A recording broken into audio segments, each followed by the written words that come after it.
बाबा नायक।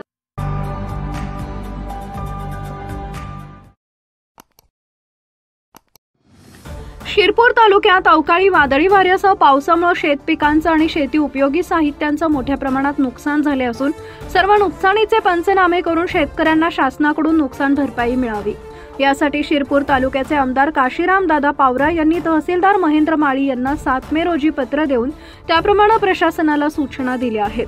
तसेच आमदार अमरीशभाई पटेल यांनीही प्रशासनाला तातडीने पंचनामे करण्याचे आदेश दिलेत। शिरपूर तालुक्यात व परिसरात 6 मे 2025 रोजी वादळी वाऱ्यासह अवकाळी पाऊस झाल्यानं शेतकऱ्यांच्या तोंडाशी आलेला सोन्याचा घास नैसर्गिक आपत्तींमुळे हिरावून नेलाय। या अवकाळी पावसामुळे शेतकऱ्यांचे केळी, पपई, मका, बाजरी, टरबूज, मूग यासह अनेक पिकांचं फार मोठ्या प्रमाणात नुकसान झालंय। तसेच घरांचं फार मोठ्या प्रमाणात नुकसान झालेलं आहे। काही ठिकाणी रस्त्यावर मोठ्या प्रमाणात झाडे कोलमडून रस्ता देखील बंद झालाय। अनेक ठिकाणी काढणीस आलेली पिके आणि फळबागा खराब झाल्यात, ज्यामुळे शेतकरी आर्थिक संकटात सापडले। वादळी वाऱ्यामुळे पिकं जमीनदोस्त झाली आहेत। प्रामुख्याने केळी, पपई, कांदा, मका पिकांचं मोठ्या प्रमाणावर नुकसान झालंय।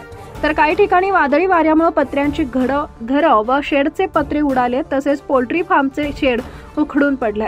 आमदार काशीराम दादा पावरा यांनी शिरपूर तालुक्यातील अनेक ठिकाणी शेती पिकांच्या व नुकसान झालेल्या भागांची पाहणी करून प्रशासनाला तातडीने पंचनामे करून या सर्व नुकसानाबाबत लक्ष घालून प्रशासनाने तातडीने अंमलबजावणी करण्याच्या सूचना देण्यात आल्या। तसेच शासकीय मदत मिळवून देण्याच्या सूचना दिल्या। स्वतः आमदार काशीराम दादा पावरा यांनी अनेक शेतकऱ्यांच्या बांधावर जाऊन नुकसानग्रस्त शेतकऱ्यांच्या भेटी घेतल्या। आधार दानसिंग राजपूत माझी पपईची 2000 लावलेलं होतं, नुकसान झालेली आहे आणि पीक पाणी करण्यासाठी दादासाहेब ते आलेले आहे, ते पाहत आहे। आता साधारणतः किती नुकसान झालेलं असेल तुमचं? आर्थिक नुकसान किती झालं? 80% नुकसान झाले। आता काढण्याचाच टाइम होता तो। आर्थिक म्हणजे पैशांचं किती नुकसान झालं? 3-1 लाख, 3-3.5 लाख पर्यंत।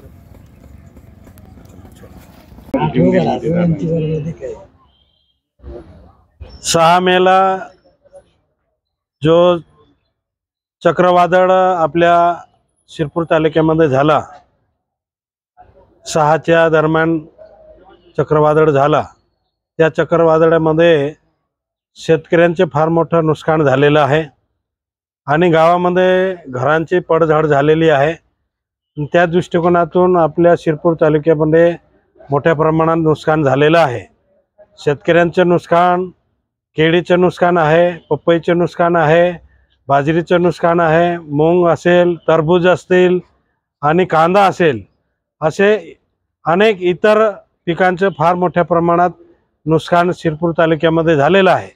आणि त्यामुळे आम्ही आज तहसीलदारांना निवेदन देण्यासाठी तहसील ऑफिसमध्ये आलो आणि ते निवेदन आम्ही दिलेलं आहे आणि शासनाला आदेश केलेला आहे की जे जे शेतकऱ्यांचे नुकसान झालेलं आहे त्याला तात्काळ पंचनामा करून शासनाकडे पाठवावे आणि गावागावामध्ये जे घरांचे पडझड झालेली आहे त्यांचे सुद्धा पंचनामा करून त्या घरवाल्यांना भरपाई मिळावी या दृष्टिकोनातून आम्ही निवेदन दिलेलं आहे।